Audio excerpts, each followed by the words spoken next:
Hello everybody. This is not a Schnauzer. However, it's a puppy. It's an 8-month-old hard coat, not hard coat, but wire Dachshund. And her puppy coat is very much like you might find on like a mini Schnauzer, maybe some giant Schnauzers. So since she's the best example I have, I don't have any Schnauzer puppies at the moment. To give as an example, I will teach you what I would do with a Schnauzer puppy with this little girl. Okay, so with her, she's got some adult coat coming in. She has her remnants of her puppy coat. And I can tell the puppy coat because it has a different colored end. In her case, the puppy coat is a little bit light colored compared to the rusty red of her normal coat that's coming in. For Schnauzer puppy, usually the puppy coat is black. So these tips will be black. If you have a salt and pepper, it'll be easy to tell the difference between the puppy coat and the top coat, the new top coat coming in. And on a black one, it's just going to be the longest, softest stuff is the puppy coat. So to get the puppy used to it, it's this finger plucking, right? I'm doing a lot of that, just randomly all over to help get her used to the experience. Not going too fast because I want her to just kind of get used to this. Could happen anywhere. Okay. So I do that on the body, but I'm also going to do it on the head. I'm especially going to do it on the head. Just a little bit of random finger plucking on the head. Now, clearly, this would take a while to get all of it off.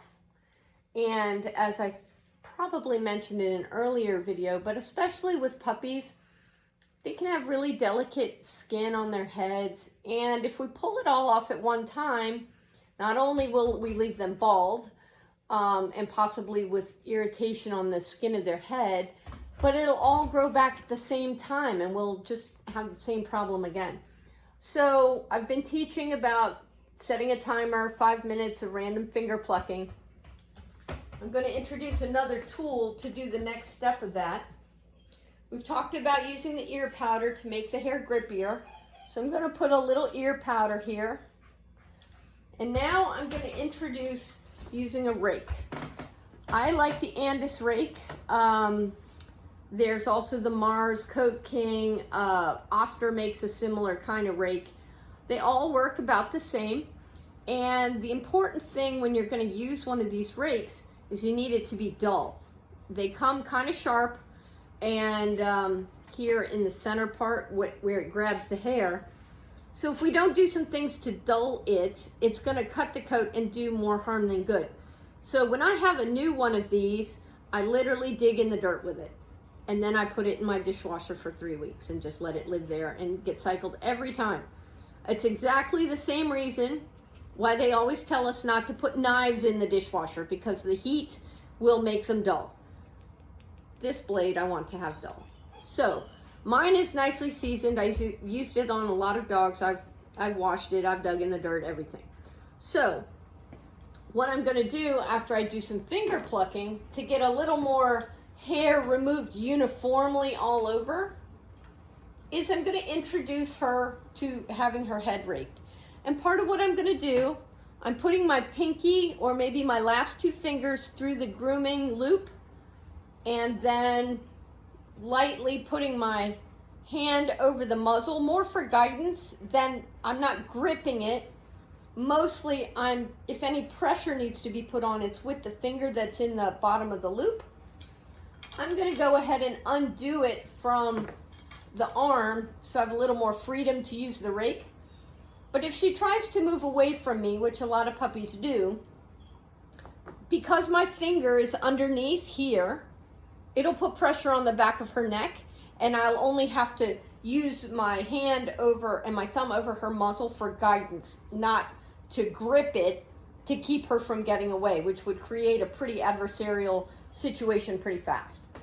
So with my fingers through the loop underneath the chin, and I'm really just kind of using the point of it, the corner at first. It's like I'm brushing or combing the hair with the rake, and you can see a little bit of it's coming out at a time. We don't need to do much at a time. Since this is a client puppy, I'm having her come back every 4 weeks, every 6 weeks. She comes from a little bit of a distance, so I gave her a little bit longer time frame. She might need that. But for you at home, if you have a puppy and you're raking the head, you know, do this every couple of weeks. See? This is all going to come back in as hard hair. If I do it slowly and gently and carefully, I'm not breaking. I might be breaking a small amount of the hair, but I'm pulling out so much more hair than I could be cutting or breaking, that especially with a puppy at this stage, it's doing a lot more good than not. If we were in a tight coat on her head already, so maybe I was maintaining a show coat or something like that, this would not be a good technique for that. But anytime we have a lot of soft hair in one place, using a rake and taking a little break when you need to is a good way to go ahead and start getting a layer coming in underneath. It'll take 6 weeks for what I'm pulling right now to sprout on her skin. On average, certainly it would be for a Schnauzer. It might be a little faster, a little slower for a Dachshund, I'm not sure yet. Now that I've raked, if there's a little bit to me that I can look at and say, oh, that's still much longer, maybe I can go back and finger pluck for another minute or so. But that's how I introduce the rake, plus start to get when there's a lot of soft hair on the top of the head. This is good for puppies. This is also how we would do if we're growing out a head that's been clippered. I know a few of you have mentioned that as issues that you're facing or that you would like to work through. Well, the approach is the same. Do a little random finger plucking once a week, and every couple of weeks, rake it pretty good. One trick, if it gets full of hair, pull some of the hair out, but don't pull all the hair out. It actually grabs the hair better if there's a little bit of hair already in the rake. So as I move to rake out other parts of her coat, I did take a little bit out, but I left some in to make it easier to grab some of the next coat. So I use the same technique to rake out the body. If you're doing this at home, I would break this up into 2 separate sessions so that the puppy doesn't get overwhelmed.